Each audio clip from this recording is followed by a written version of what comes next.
স্যারের final list প্রকাশিত হয়ে গেল। আর এই ফাইনাল লিস্টে আপনার নাম আছে কিনা জানবেন কিভাবে? যদি জানতে চান তাহলে এই ভিডিওটি দেখতে হবে। আপনারা জানেন বিগত 28 তারিখে মানে শনিবার এসআইয়ের ফাইনাল লিস্ট ঘোষণা হয়ে গেছে। আর এই ফাইনাল লিস্ট কিন্তু খুবই গুরুত্বপূর্ণ। এই লিস্টে যাদের নাম আছে তারাই একমাত্র দিতে পারবেন। সেই সঙ্গে শুধু তাই নয়, যাদের নাম নেই তারাও সুযোগ পাবে তার আমাদের দেশের নাগরিক হিসাবে তা প্রমাণ করার জন্য। 15 দিন সময় আছে। আমি যে ভিডিওটি প্রকাশ করছি আর বেশি দিন নেই, 15 দিনের জায়গায় হয়তো 3 দিন মাইনাস হয়ে গেল, 12-13 দিন হয়তো আছে। তো সেক্ষেত্রে আপনাদের এই এসআইয়ের ফাইনাল লিস্টে নাম আছে কিনা এটা কিন্তু জানা খুবই গুরুত্বপূর্ণ। চলুন তবে জেনে নিই এসআইয়ের ফাইনাল লিস্টে আমাদের নাম আছে কিনা কিভাবে দেখবো। এই যে প্রথমেই দেখুন voter.ec.gov.in অথবা শুধু ভোটার লিখে দিবেন। ভোটার লিখে দিলেই এই যে দেখুন চলে আসবে voter.eci.gov.in। প্রথমেই যেটা পড়বে এখানে ক্লিক করবেন। এখানে ক্লিক করার পর এই যে দেখুন ডান দিকে আছে, সবার উপরে ডান দিকে ডাউনলোড ইলেকটোরাল রোল, এইটাতে ক্লিক করবেন। এটাতে ক্লিক করার পর এই যে দেখবেন এই পরবর্তী একটা পেজ খুলে এসছে ইসিআই নেট বলে, ইলেকটোরাল রোল। এটা আপনার স্টেট যেটা আছে, আপনার যে রাজ্যটা আছে ওটা সিলেক্ট করে দেবেন। আমাদের এই যে ওয়েস্ট বেঙ্গল আমি দেখছি আমারটা। ইয়ার অফ রিভিশন মানে আমাদের 2026 সালেই আছে, এটা অটোমেটিক সিলেক্ট হয়ে থাকবে। রোল টাইপ এসআর ফাইনাল, এই দেখুন এখানে দুটো আছে, এসআর ফাইনাল রোল 2026 মানে এখানে আছে, এটাই আমাদের থাকবে। আর ডিস্ট্রিক্ট আপনার যে জেলা সেই জেলাটার নামটা দিয়ে দিবেন। আমার যেহেতু পশ্চিম মেদিনীপুর তাই পশ্চিম মেদিনীপুর দিয়ে দিলাম। আর হচ্ছে অ্যাসেম্বলি কনস্টিটিউশনসি, এটা হচ্ছে আপনার যেটা আছে কোন বিধানসভা ক্ষেত্রে আপনারা ভোট দেন যেটা আছে এখানে সিলেক্ট করে নেবেন। আমারটা সিলেক্ট করে দিলাম। তারপরে সিলেক্ট ল্যাঙ্গুয়েজ, তো এটা তো আছেই, অটোমেটিক সিলেক্ট হয়ে থাকবে। এবারে দেখুন ওই আপনার যে বিধানসভা সেই বিধানসভার আন্ডারে যত সমস্ত কেন্দ্রগুলো ভোট কেন্দ্রগুলো আছে, part number part name, vote কেন্দ্রগুলোর নাম কিন্তু দেয়া আছে এখানে। আপনার যেখানে ভোট দেন আপনার যে ভোট কেন্দ্র সেই ভোট কেন্দ্রটা কিন্তু আপনাকে খুঁজে নিতে হবে। তো আমি ধরুন আমারটা খুঁজে নিব। এই যে দেখুন নিচের দিকে শেষে ডান দিকে আছে দেখবেন অ্যারো চিহ্ন একটা আছে, এখানে পরবর্তী যদি প্রথম পেজে না পান তাহলে এই যে পরবর্তী গুলোতে আপনারা দেখে নিতে পারেন পেজগুলো ক্লিক করে করে। আমারটা খুঁজে নিচ্ছি,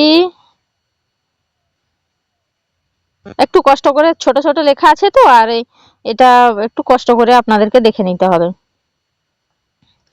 এই যে দেখুন আমি যদি একটা দিয়ে দিচ্ছি, আমি ভোট কেন্দ্রে ধরুন এক জায়গায় ভোট দিচ্ছি, তো সেখানটার একটা ক্লিক করে নিই, যে কোনো একটা, আমি আমারটাও করতে পারি বা অন্য একটা দেখে নিতে পারি। এই দেখুন দাঁড়ান এখনো আসেনি গো, হ্যাঁ দেখুন আমি যেখানে ভোট দিই ওটা আমি ক্লিক করে সিলেক্ট করে নিলাম। সিলেক্ট করার পর এই যে দেখুন একটা ক্যাপচা আছে, ক্যাপচাটা এখানে ক্লিক করে টাইপ করে পি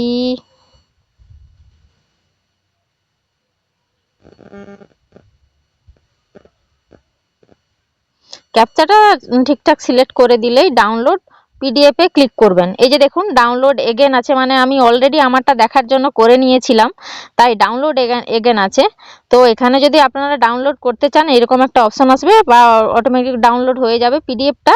সামনে যে পিডিএফটা দেখালাম সেই পিডিএফটা ডাউনলোড করে নেবেন। এই যে এখন ডাউনলোড এগেন, আমি আবার ডাউনলোড করতে চাই বলে আবার ডাউনলোড হয়ে গেল। এই যে দেখুন দিয়ে ওপেনে, এই যে ওপেনে ক্লিক করে বা ব্যাকে গিয়ে আপনার এই যে বিধানসভা কেন্দ্র এগুলো সমস্ত ডিটেলস দেয়া আছে, তো এইগুলো দেখে নিতে পারেন আপনারা। তো এই ছিল আজকের ভিডিওতে, আপনারা ঝটপট দেখে নিন।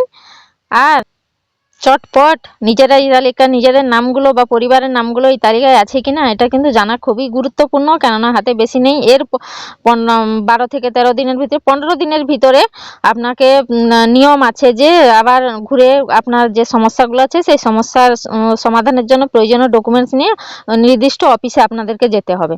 তো 15 দিন যেহেতু শনিবার থেকে 15 পর থেকে শনিবার ছিল, আমি ভিডিওটা তো সেই দিনে প্রকাশ করিনি, 2-3 দিন মাইনাস হয়ে গেছে, তাই 11 থেকে 12 দিনের ভিতরে আপনাদেরকে প্রয়োজনীয় ডকুমেন্টস নিয়ে যেখানে যেখানে যাওয়ার দরকার আপনাদেরকে বিএলওদের সঙ্গে যোগাযোগ করবেন। সেই যোগাযোগ করার পর সেই প্রয়োজনীয় নথিপত্র নিয়ে আপনাকে যেতে হবে। আপনারা বিএলওদের সঙ্গে যোগাযোগ করুন তাড়াতাড়ি, কেননা এরপরে আর সুযোগ থাকবে না কিন্তু। হাতে আর সুযোগ নেই ভোটার তালিকায় নাম তোলার, তাই এই তারিখের ভিতরেই, এই টাইমের ভিতরেই আমাদেরকে আবেদন করতে হবে। জেনে নিলেন তো আপনার নাম আছে কিনা, যদি থাকে কমেন্ট বক্সে জানাবেন। বা খুবই ভালো খবর, কোনো ঝামেলা নেই, যাদের নাম নেই তাদেরও চিন্তা করার কোনো কারণ নেই। এরপরে আর 15 দিন বা এখন মাইনাস হয়ে গেল 2 দিন, ধরুন আরও 11 থেকে 12 দিন সময় পাবেন হাতে, তো নিজেদের এই দেশের নাগরিক হিসাবে প্রমাণ করার জন্য বা ভোটার লিস্টে নাম তোলার জন্য।